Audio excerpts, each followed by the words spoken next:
নমস্কার বন্ধুরা, কেমন আছেন সবাই? মিতুর চ্যানেলে আপনাদের সবাইকে স্বাগত। আজ আমি একটা টিফিনের রেসিপি নিয়ে আপনাদের সামনে আমি হাজির হয়েছি।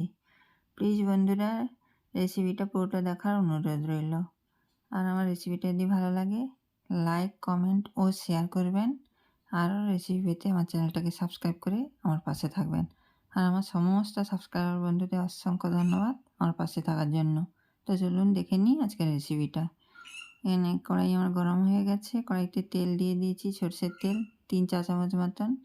তেলটা গরম হয়ে গেছে, এখানে আমি ফোড়নে দেব 1 চা চামচ গোটা জিরে। জিরেটা ভালো করে ফুটতে শুরু করলে কুচনো লঙ্কা দিয়ে দেবো। কুচনো লঙ্কা, কাঁচা লঙ্কাটা 3টে কুচিয়ে দিয়েছিলাম, কুচনো লঙ্কা আর একটা ছোট পেঁয়াজ ছোটো করে কেটে রেখেছিলাম, ওটা দিয়ে দিয়েছি। পেঁয়াজটা খুব বেশি ভাজবো না, মোটামুটি হালকা নরম হওয়া পর্যন্ত আমি ভেজে নেব। পেঁয়াজটা ভাজা হয়ে গেছে, এখানে গাজর কুচনো দিয়ে দিয়েছি 2 টেবিল চামচ মতন। গাজরটাকে ওই মিনিট 2 মতন ভেজে নেব, একটু নরম হয়ে যাবে। গাজরটা ভাজা হয়ে গেছে, এখানে আমি কিছু গুঁড়ো মশলা দেব। 1 চা চামচ দেবো হলুদ গুঁড়ো, 1 চা চামচ লঙ্কা গুঁড়ো, 1 চা চামচ জিরে গুঁড়ো, 1 চা চামচ ধনে গুঁড়ো আর 1.5 চা চামচ মতন চাট মশলা দেব। চাট মশলা যদি না থাকে 1.5 চা চামচ মতন আমচুর ডাস্ট দিয়ে দিতে পারেন। এছাড়া আমচুর ডাস্ট যদি না থাকে লেবুর রস দিয়ে দিতে পারেন 2 চা চামচ মতন, যে কোনো কিছু একটা দিলেই চলবে। স্বাদ মতন নুন দিয়ে দিলাম, নুনটা ভালো করে মিশিয়ে নিচ্ছি। এবার এখানে আমি 2টো আলু সেদ্ধ করে রেখেছিলাম নুন দিয়ে, আলুটা দিয়ে দিয়েছি। আলুটাকে এবার মশলার সঙ্গে ভালো করে মিশিয়ে 1 মিনিট মতন হালকা করে ভেজে নেব, খুব বেশি ভাজবো না। এইগুলো মিডিয়াম ফ্লেমেই সব কিছু কিন্তু ভেজে নিচ্ছি। আলুটা মশলার সঙ্গে নাড়িয়ে নিয়েছি, আলুটাকে এবার ভালো করে ম্যাশ করে নেব। কেউ চাইলে আগে থেকেই আলু ম্যাশ করে মশলার সঙ্গে মিশিয়ে নিতে পারেন। আগে থেকে আলু ম্যাশ করে মেশালে ভালো করে মশলার সঙ্গে নাও মিশতে পারে, তাই এরকম করে মেশালে কিন্তু মশলার সঙ্গে আলুটা ভালো করে মিশে যায়, তাই এরকম করে মিশিয়ে নিয়েছি।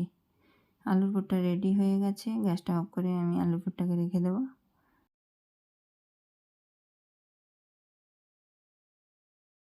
এইদিকে আমি 1 কাপ সুজি নিয়েছি, সুজিটা গ্রাইন্ডারে বাটিতে নিয়ে নিয়েছি।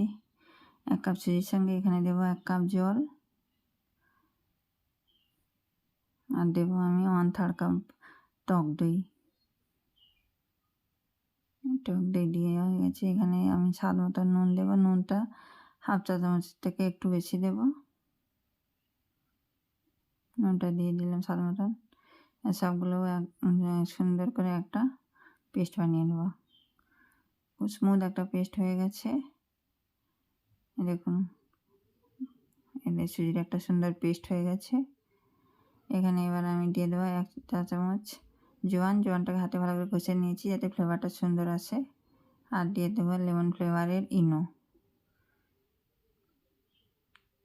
ইনোটাকে আর জোয়ানটাকে ভালো করে সুজি ব্যাটারে মিশিয়ে নেবো। ইনোটা দিয়ে দিতে কত সুন্দর ঝাঁক উঠে গেছে দেখুন। ইনোটা মিশিয়ে নিচ্ছি, মিশিয়ে নিয়ে ভালো করে ব্যাটারটা রেডি গেছে। আর নুন দেবো না, যার নুন দেওয়া ছিল ওটাতেই আমার নুনটা হয়ে যাবে। এইদিকে গ্যাসে প্যান বসিয়ে দিয়েছি, প্যানটা গরম হয়ে গেছে।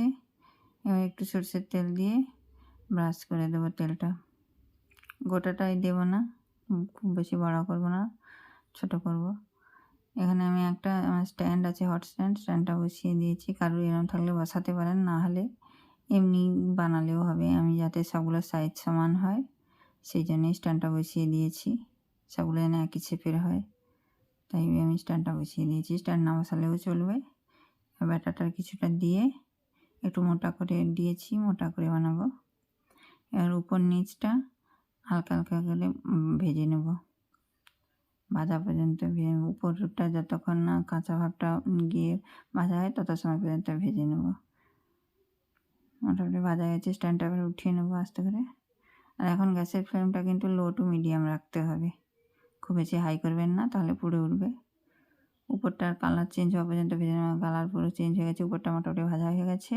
এবার যে আলুর পুরটা রেডি করে রেখেছিলাম ওই আলুর পুরটা এখানে আমি দিয়ে দিয়েছি কিছুটা। এবার এই পাশটা উল্টে দেবো, এর উপরে উল্টে একটু চেপে দেবো। চেপে গ্যাসের ফ্লেমটা একদম লো করে ক্রিস্পি করে ভেজে নেবো। এটা এপাশ ওপাশ উল্টে সুন্দর করে ভেজে নেব।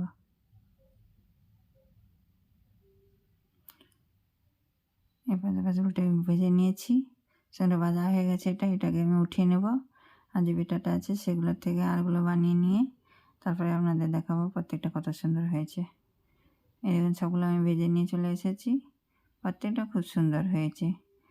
আর হালকা ফুলকা বানাতে খুব বেশি টাইম লাগে না, 10 থেকে 15 মিনিট মতো লাগে। বাচ্চাদের টিফিনে দেওয়া যায় আরামসে, বাচ্চারা কেচাপের সঙ্গে খেতেও খুব পছন্দ করে কেচাপটা। দেখুন কতটা সুন্দর হয়েছে, ভেতরে আলুর পুরটা আর উপরে সুজি, খুব সুন্দর হয় একদম খেতে। প্লিজ বন্ধুরা, রেসিপিটা ভালো লাগলে বন্ধু বান্ধব পরিবার পরিজনদের সঙ্গে শেয়ার করবেন। ফুল ভিডিও দেখার জন্য ধন্যবাদ। টাটা।